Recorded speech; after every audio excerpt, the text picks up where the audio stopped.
Good evening, everyone, and welcome to a special episode of Scotonomics.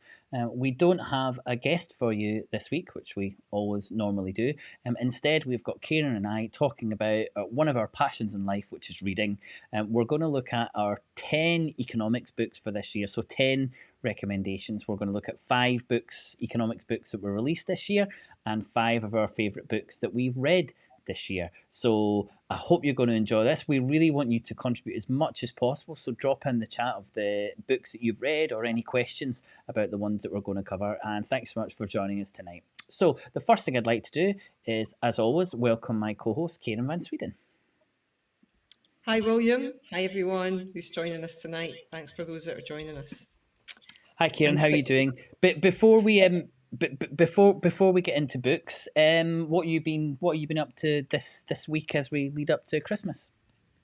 Well, you know, probably just much like yourself, paying attention to especially the economic stories that come along. And this a couple of days ago, the Fraser of Allender Institute for Fiscal Studies has said that the devolved administration should be provided with minimum funding guarantees or enhanced borrowing powers. So borrowing, as probably many of our viewers know and understand this, that borrowing is really bonds. We were talking about government bonds.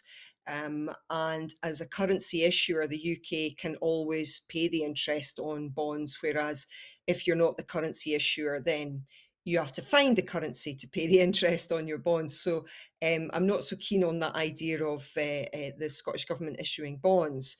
You know, there's always going to be a risk that perhaps the profit you might think you might make off of the money that you've borrowed will come back. But, you know, certainly you see in the pandemic, that's not always going to be the case. So, you know, there's no guaranteed income from anything. And I think that's a really dangerous path for a non-monetarily sovereign government to go down. We are unfortunately fiscally tied to a currency issuer that believes in small government and doesn't seem to care that the UK population is actually its responsibility. I would say we need to be fiscally and monetarily independent, and the pandemic and Brexit have demonstrated, I think, very clearly to people who are less interested in politics and economics than you and I are.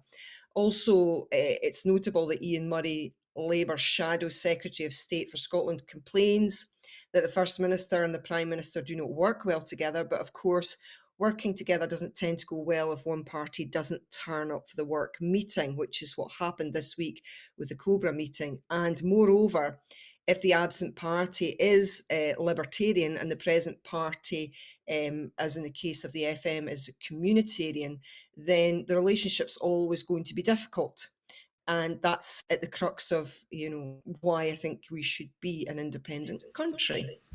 Yeah, I think even if you get them in a room, they're so different in their political outlook and their compassion and all the kind of things that drive them as individuals is so different. But I think that is a really important point, because there's a lot of people calling for Scotland to have more borrowing powers. And it is a way of Scotland raising more money, but it's still not in the currency that we issue. So there's huge issues about Scotland becoming indebted in what's effectively a foreign currency, and would be a foreign currency if we were independent. So, yeah, as you said, what's happening with the pandemic is showing the limitations of the devolution settlement, that Scotland can't raise the money it needs to push through the pandemic and borrow on behalf and spend on behalf. We've got to rely on Westminster, yeah. So a really interesting few weeks, and a really difficult few weeks ahead, I think, for everyone as we try and battle through. But hopefully we're going to give you lots of reading to be able to do over the next few weeks. My partner Nicola said to me tonight, because we were in Spain and they're going to bring in no masks in the street again, they're going to bring that in, and she said, I'll just stay at home. So I think there's a lot of people who feel like that. So hopefully some of these books that we're going to recommend to you all help the dark nights. Anything else, Kairin, or do you want to get stuck into our first book? Yeah, I want to get stuck in. I've done a fair bit of research just to for the viewers to talk about these books as well, because some of them I haven't read for a while. So, the first one I wanted to speak about, William, was The Divide. And to be honest, I don't really know whether to advise our audience to read this book or not, because for anyone interested in social justice, the first chapter is quite enraging. For me, it's the same reaction as reading Steve Keen's critique of the William Nordhaus paper. It's a deep shock for me. I think shock that there are so many incompetent, delusional people in places of power and influence, and how they massage information and figures for the general public. So Jason Hickle looks at the development stroke NGO industry, starting with his own disillusionment with an NGO that employed him and how they were sticking their collective heads in the sand with regards to the real causes of poverty and hunger. So a realistic measurement tells us that 60% of the world are in poverty, and inequality has grown. And in 1960, at the end of colonialism, or yeah, kind of at the end of colonialism again, per capita income in the richest country was 32 times higher than in the poorest country. By 2000, the ratio was 134 to 1. So 32 to 1 to 134 to 1 between 1960 and 2000. This is really shocking, I think, probably for a lot of people as well. Yeah, because So there the is a death, there's a story that this is the golden era from 60s to now.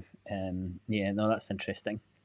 well, I think the post-war settlement, certainly for people in the UK, was a golden area between the war and the 1970s, but that changed. But, Jason's really talking about poverty across the whole world. And the deaths under colonialism are spelled out along with the huge loss of GDP that India and China experienced, with the colonialism. And you realise that going back to present day, we've voted for some poor politicians into power who have been overly reliant on economists who peddle simple and politically attractive solutions. And the prime example of this in the book is Rostow and Eisenhower, and the advent of the structural rather adjustment program, which I first read about in the Shock Doctrine several years ago by Naomi Klein. Structural adjustment is a form of free market shock therapy. So yeah, there's an awful lot in this book that is quite disturbing if you're interested in social justice, and quite shocking. And yeah, that's my assessment of it so far. Oh, you're muted. I can't hear you, William.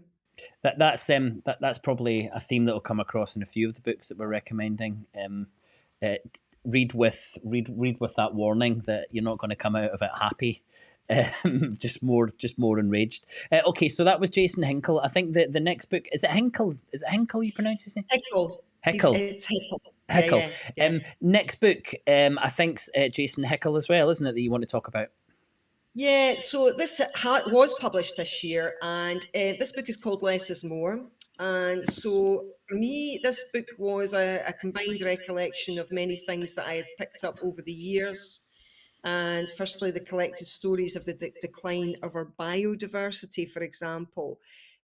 So, it's really, really shocking when, I've been picking up on these things, reading papers and newspapers, but he really lays it all out in chronological order, in order. So 3/4 of flying insects in Germany's nature reserves have vanished over the course of 25 years. And then going on to the trickle-down effects of that reduction, obviously in bird numbers as well, because birds are obviously eating the insects, and then going to the pollination by hand in China.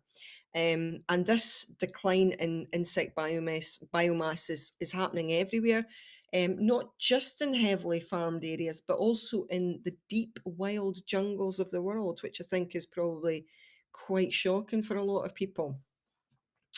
But as Jason intimates early on in this book, it's not a book about doom. It is a book about hope. And I did feel that way when I came out at the end of it. It's really about how we can shift from an economy that's organised around domination and then extraction to one that is rooted in reciprocity and the living world as it actually is, you know. Yeah. And fundamentally, it's a book that reminds us to be in awe of our natural world and our co-inhabitants. And it reminds us of our duty to be stewards to all of the amazing and beautiful stuff that surrounds us.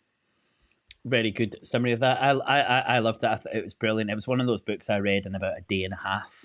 I just got through, and I thought the journey that he takes you on, this kind of why are we in a world that's so materialistic right now? How did this happen? Because we can't assume, or maybe we do assume, that it's always been like that, but it's not been like that. It's just this really short kind of period of capitalism where we felt like that. If I remember, the book opens with him talking about how many beasties were caught on his dad's truck, and I remember reading that, and you know, he was saying when he was a kid, he was going there, and the windscreen wiper was going wiping off these hundreds of beasties, and then we went back 20 years later, and he didn't have to clean the car. And I think everyone, if they really think about their relationship to the nature, has got a moment like that. I mean, I remember when I was a kid going tadpoles, trying to get tadpoles, and I know now if you go down to the river, there's no tadpoles there. There's just these kind of really, really obvious destruction of especially biodiversity that's happening. And as you said, it's because we've no reciprocity in what we're doing. We're just taking and not giving back. I think certainly one of the best books I've read this year. Okay, I think we're going to go on to another book that came out this year, Free Lunch Thinking. Yeah, so Tom Bergin takes aim at some of the best known economic tropes, and you get a flavour of his thinking on page 2 when he states that economics aims to show how we can generate growth by identifying more efficient ways of organising society, thereby making us richer and hopefully happier with the least amount of sacrifice on our part. Such a utopia is achievable, economists believe, because they understand the mechanisms that drive everything from business investment and production decisions to consumer purchase choices to individual attitudes to saving. So the best and brightest in the profession proceed as if economics is the physics of society, which is a bright-eyed and bushy-tailed, it is bright-eyed and bushy-tailed stuff. But we have seen how these trusted tropes have affected society, and you and I are clearly both skeptics, which is why we do this programme. Yes. Yes, skeptic is a good way to put it. This is the book, Free Lunch Thinking.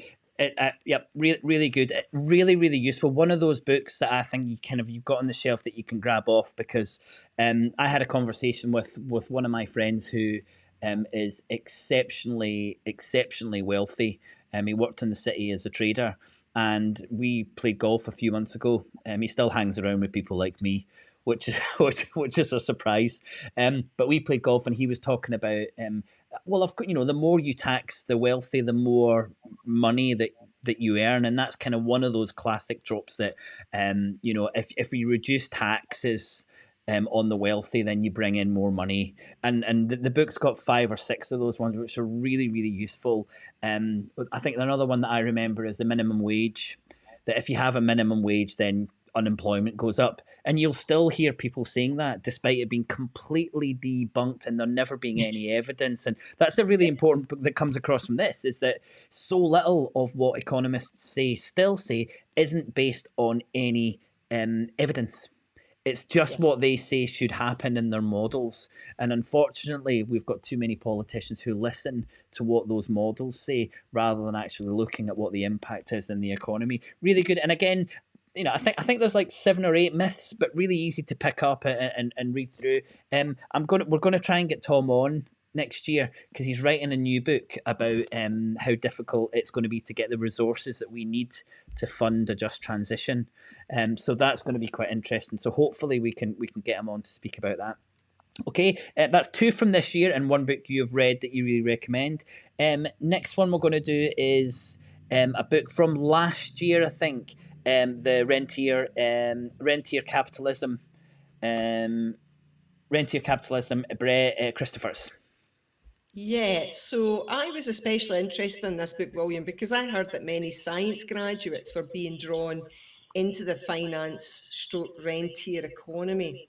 And I actually met a PhD student who had left his studies to run a luxury camping business and cleaning company for Airbnbs in Edinburgh, which I thought was tragic. And having just read about it, I just thought, well, here, this is, I'm actually meeting this. So, as the author states, when we think about companies, we tend to think in terms of the classic three sector model that divides economies into three sectors of activity. So, extraction of raw materials, the primary sector, manufacturing of products, the secondary, and then the provision of services, which is termed as tertiary.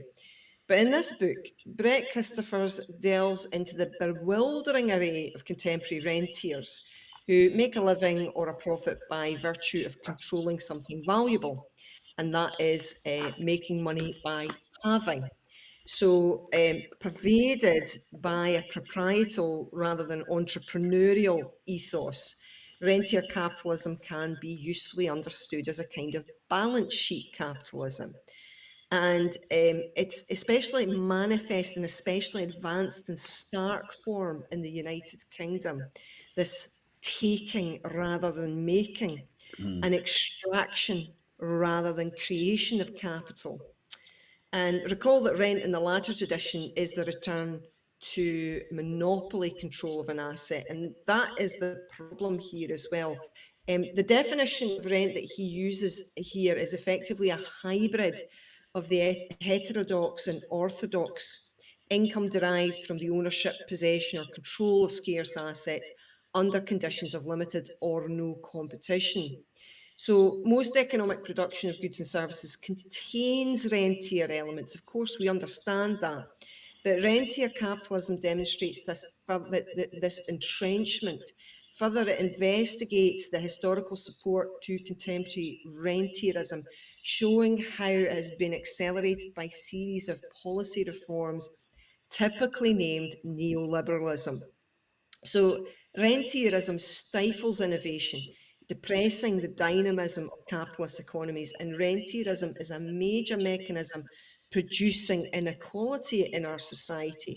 So he talks about that he had a table quite early on explaining the different types of rentier economies. So the first one is financial, and that's the ability to create money and the ability to acquire financial assets such as bonds and the interest, dividends, and capital gains that you gain from that. And then the next were natural resource reserves, intellectual property, digital platforms, service contracts, infrastructure, and finally land.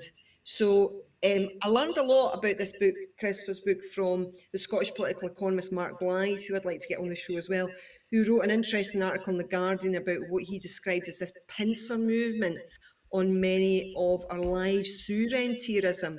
And he states their tenants' rights now are becoming a white middle class issue, and Mm. that misery is coming up from people that are poor and moving up through the middle classes, and therefore becoming more obvious to people who are perhaps more who have an ability to do more about it.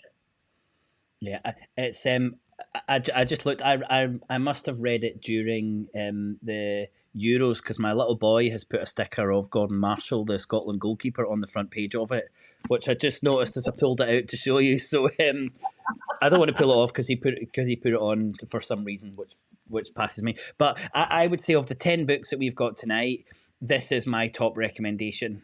This one, I challenge anyone to read this. Anyone to read it, and I suppose, and to do things, is to think that Scotland shouldn't be independent, and secondly, to try and understand the reasons that we're in the situation we're in now is basically down to one thing, and this is the rentier economy. And as you said in your summary there, um, it's about earning and not making, and that's fundamentally what's underpinning a rentier economy. And the really interesting point is that I think Brett's Danish. I think he's Danish, but he looked across the globe and thought, what country epitomizes rentier capitalism? And you might have thought he would head over to the States, but he didn't. He came to the UK, and he said it was an easy decision. The UK is the economy that is built on people extracting wealth from but people who are already wealthy, extracting it from people who are poorer. So an incredibly important book. Normally when I read through my books, I'm making lots of notes, and I think I was about 20 pages in, and I thought, I can't do that with this one because there's a "you are joking." No way. There's a wow on every kind of couple of pages. And I just thought, I just need to read this every few months because it really does emphasize the situation that we're in as part of the United Kingdom. And I know there are people who watch who are not independence supporters, and that's only part of what we say. But independence will allow us to do an economy that's completely different from what we have at the moment. And the economy at the moment, as we know, stinks to a high heaven, and that book explains why. So absolutely fantastic book, a really good recommendation there, Kieran. Okay, next we've got another absolute classic. This was actually out last year, but we've dropped it into this year because so many people were talking about it this year, and it's actually had a big impact this year. And this is Stephanie Kelton's The Deficit Myth. Yeah, I mean, I was going to. I haven't read it all the way through, and the reason for that is because I followed Stephanie for a good few years before that. So actually, when I started reading, I knew an awful lot about what she was writing. But I would say for anyone who's not followed Stephanie Kelton, then this is the ideal compact version of really her thinking. And but I would also say to people who are interested in how this translates into UK. That the central bank function really is the same for all intents and purposes. But the Gower Institute for Modern Money Studies, they've also released a paper by three guys, and they really explain quite clearly exactly how money is created, which is fundamentally that the politicians in Westminster decide on the spending. This is a very simplistic version, but I want to make it simple. And then that is then handed to the Treasury, and the Treasury then instruct the Bank of England to credit the accounts. That's fundamentally what goes on. But there's a lot of smoke and mirrors as far as the description of it's concerned. And then the other thing that I would recommend, there was a paper came out in 2014, and I think there's another one came out this year as well from the Bank of England. They explain this quite clearly. They don't try and hide how money's created.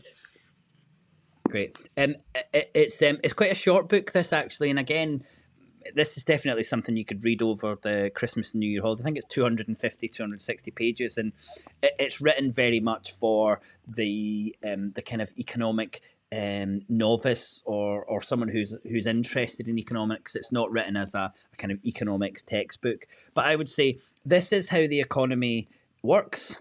This is how the economy could work if we had a different approach to economics. So my second favorite book out of the list, I think, to recommend. Is that fair? It really does. And again, we've spoken about this a lot on the show, is that you read this and you think, this can't be true, because everything I've been told up until now says the exact opposite of what this book is telling me. But that's why it's a myth, because that's what it is. So fantastic. Please do, if you get a chance, read that, and really importantly, like I was going to say on all of our books, read it and then give it to someone else to read, because these books really make a difference.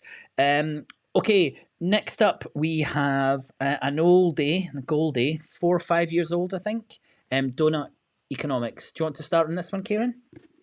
Yeah, well, I love this book, and again, I think for me, I've always been an environmentalist for a long, long time for various reasons, and I think when I read this before Less is More, and it was really a feeling of, oh yeah, this is a woman from my tribe, and she obviously she's much more educated in economics, and it's good to feel and know that you've got people on your side with this thinking who done the research And yeah, anyone who's an environmentalist, and also I'd recommend this for people in the independence movement as well, because there's so much in it that you can gain from it that's positive. It's a very positive book. And yeah, it's, there's, I can't begin to describe how many things are in it that are so good. It really is such a great book. So, and also, in with the divide, it quite enrages you, but with donut economics, it's hope in every chapter. So Yeah. yeah, I'd recommend that as a much more feel good read, Great. with great information.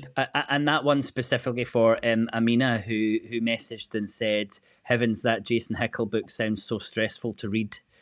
So this is definitely a hope. What I loved about this is how practical it is, and Kate Rolworth kind of looked at this model and thought, well, that's just missing a lot of stuff out, and she went away and she worked on it, and she's added a whole new layer, which really starts to bring it into a much more practical. How do we apply this to where we are? But yeah, I mean, I think this is the only economics stroke climate book we're going to recommend. We could have done a whole show on ones similar to that, but really good book, and very popular. A lot of people I know have read that one. Definitely one to check. Okay, I've got the last book of this year. Now this one is, I'd love to. It's probably the book that I wouldn't recommend to people, because when I was reading it, first of all, I thought this book has been written for me. Right, it's by Ed Conway, who's I think he's the economic correspondent on Sky, and it was like he must have sat down and thought, what book can I read? Sorry, what book can I write for William Thompson? Right, because it's an economics book. It was just before kind of COP when it came out in Scotland, and it's about a conference. And my background is a conference organizer in financial services, so I was like, this book, who could write 380 odd pages on an economics conference? And I started reading it, and it's fantastic. A really good story. But it basically talks about the summit is the Bretton Woods summit in 1944, when effectively all the countries who knew that they were going to come out the good side of the Second World War got together and thought, how can we redesign the economic system of the global economic system so it kind of works? And it's a wonderful story about Keynes and how he was buttressing against the Americans throughout this period. It's wonderful, and one of the best anecdotes was they were really struggling to finish the hotel for all the guests to arrive, so they brought the army in, and they just basically gave each soldier a bucket of white paint to go around this massive hotel and paint everything white so it looked new. And one of the soldiers picked up a bucket, went into the main room, and they had Tiffany stained glass windows. And he got his white paint and covered the No, Tiffany stained no, glass windows, and no one no. uncovered it for about 40 years. And it's all back, and it looks absolutely incredible. But I thought that was a really good metaphor for what they were kind of trying to do, which was to kind of expunge this huge issue with wealth and with poverty. Really interesting. The one point I do want to make that I think is very relative to Scotland today is that there was Second World War was going on, and despite this, and despite how much resource the country was putting in to fight the war, the government were still able to look ahead and plan for a better future. And during this period, they set up the National Health Service, and they also redesigned the global economic system. And I look at this and I think I understand why the Scottish government doesn't want to do anything when COVID is taking place. But I also look at examples through history and think you can do more than one thing at once. And this is incredible with what was going on and what still came out of it. So it was a real takeaway from me that I think we could be doing a lot more in terms of working towards independence. I know you've not read this one, Kieran, so I probably won't, as I said, I probably won't suggest it to you. I really enjoyed it, and it's done really well. Ed Conway is actually writing a book about the resources and how difficult they're going to be for a green economy. So there's a couple of people who really think this is a big topic for next year. But yeah, I really enjoyed that one. Next up is the Globalization Paradox, which is about trade. And I read this right at the start of the year, and it'd been on my bookshelf for a couple of years. And I bought it round about Brexit, and I thought I really need to understand how important trade is and why it's the thing that we're hanging our hopes onto, and how much of an issue it can be. And I thought trade is just singularly the most important thing, because that's what Brexit was all about. And about halfway through the book, which is about trade, it was just basically saying trade and trade deals are a tiny, tiny percentage of what impacts an economy. And this is this is a trade economist. And trade deals, and you can see it coming through now. A new trade deal adds 0.02% to a country's GDP, because basically it's on marginal gains now. The world is almost operating in complete free trade anyway. So what you get from new trade deals is such a tiny amount to GDP, but the big difference is who it affects and who benefits from it. And that's where we really need to look into trade. But I loved it. I was really surprised, and again, I'd love to get Dani onto the show to talk about it. If you want to understand Brexit and trade deals, and I think this is really important when we're thinking about Scotland being part of the European Union, because again, everyone says, but we have to get into this market and be able to trade. And I'm thinking, actually, I don't know.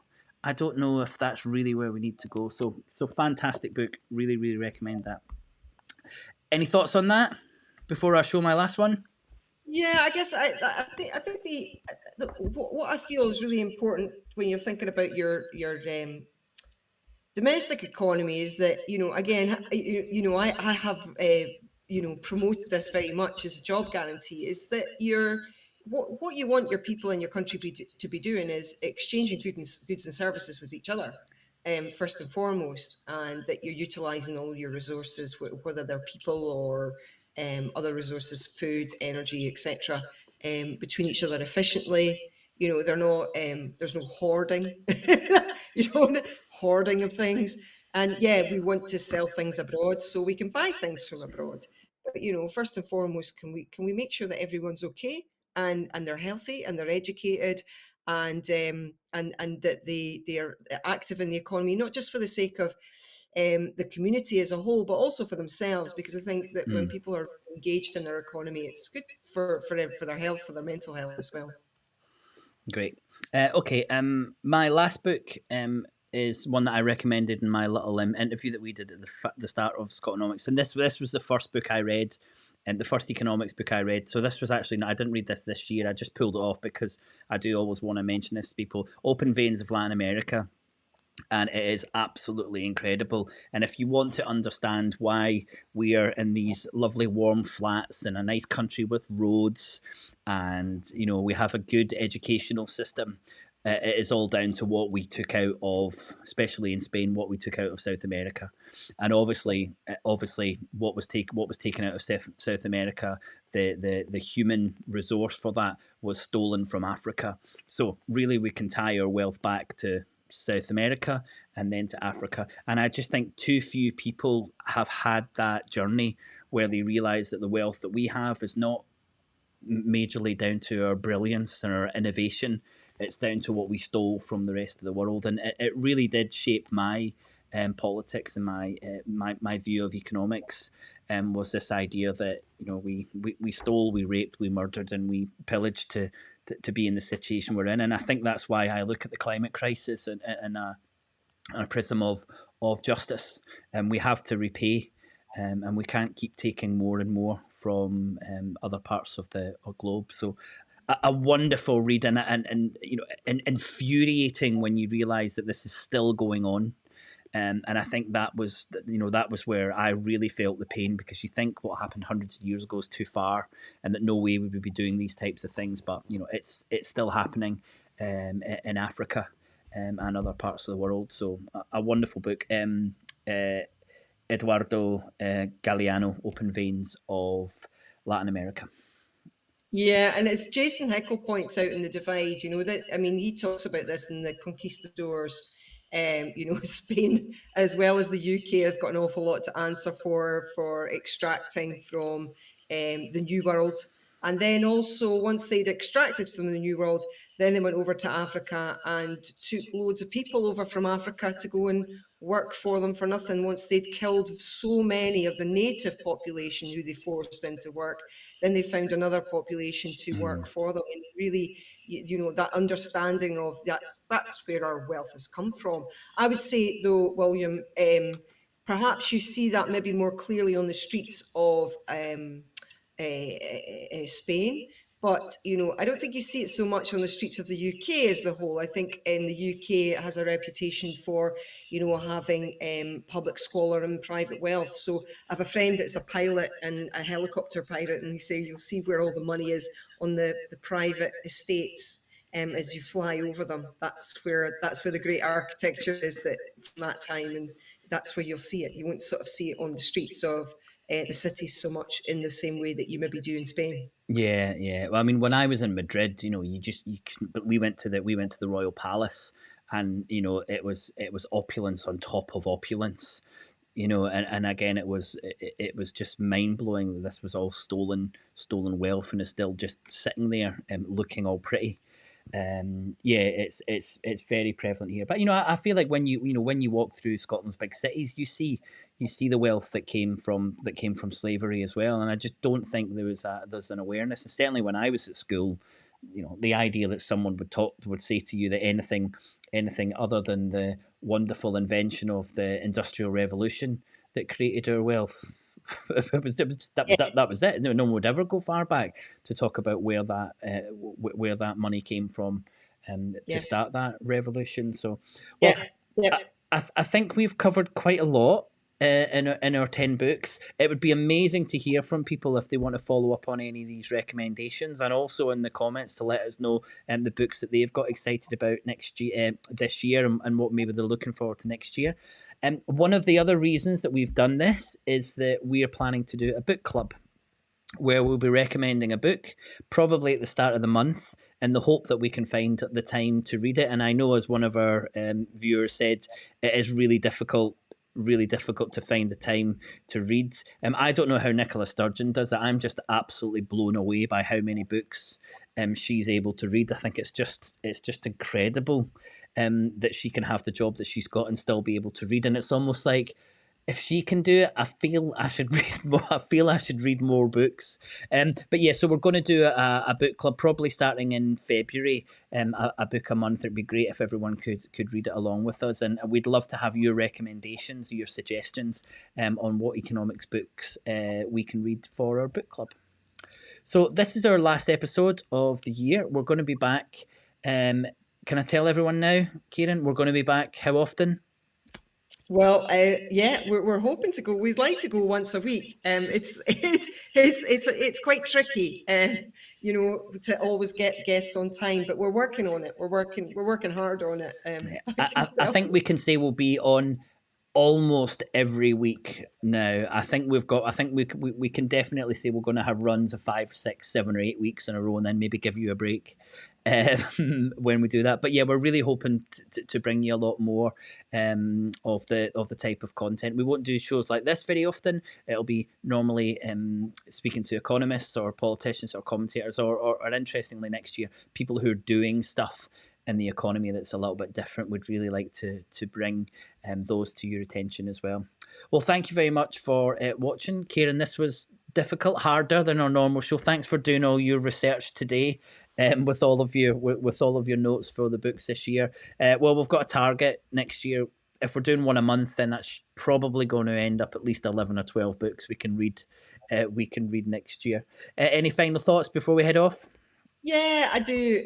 I just wanted to say, also coming back to Scotland and the politics in Scotland as well. So also this week, many of the viewers will know that I'm in Aberdeen, and the Aberdeen Press and Journal reported a poll by opinion, which told us that 1 in 3 believe that the SNP's power sharing agreement with the Greens is hurting Scotland's oil and gas economy. To which I have to say, I don't think so. I think campaigns like, and I want to name them and pay tribute to them, Paid to Pollute, which is not just me, it's a lot of other people that are involved in that as well. Stop Campbell, Stop EAPCOP, which is the East African crude oil pipeline, Parents for Future, Utrecht fossilvrij Nederland, Eco-Action Families, BOGA, Beyond Oil and Gas Alliance, the divestment campaigns, the various divestment campaigns by universities, councils, investors, including UK Divest. I'd like to pay tribute to Franny Armstrong and her fabulous film. If you haven't seen it yet, it's called The Age of Stupid.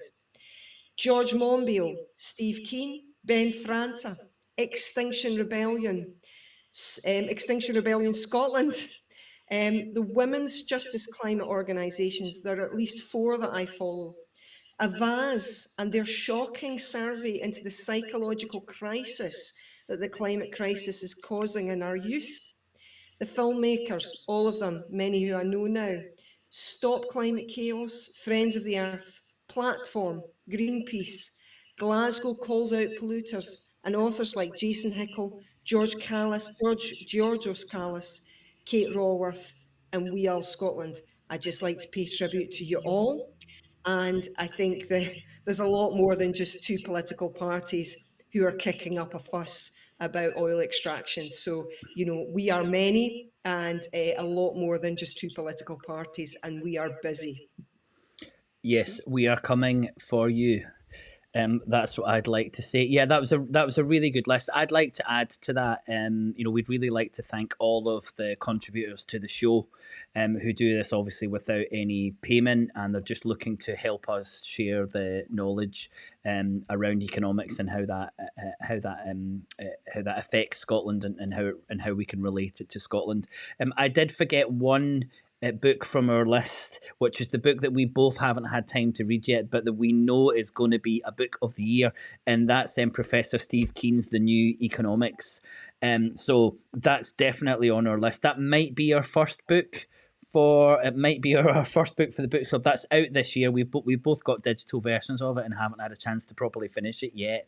But that's a fantastic book, and Steve has been he's helped us out on a couple of things for the show. So we're really lucky to have that. If you know anyone who you follow who you think would be a good guest for the show, then please do let us know. And our final thanks, of course, is to the people who are following us, engaging, especially the people who seem to be turning up every time we're on to take part in the chat. We really do appreciate that. Please like, share, and tell your friends about the show and what we're trying to do. And enjoy the next couple of weeks. And we're back on, I think we're back on the 12th of January. Until then, Merry Christmas, Happy Holidays, and Happy New Year. Happy New Year, everyone. Bye, everyone. Bye now.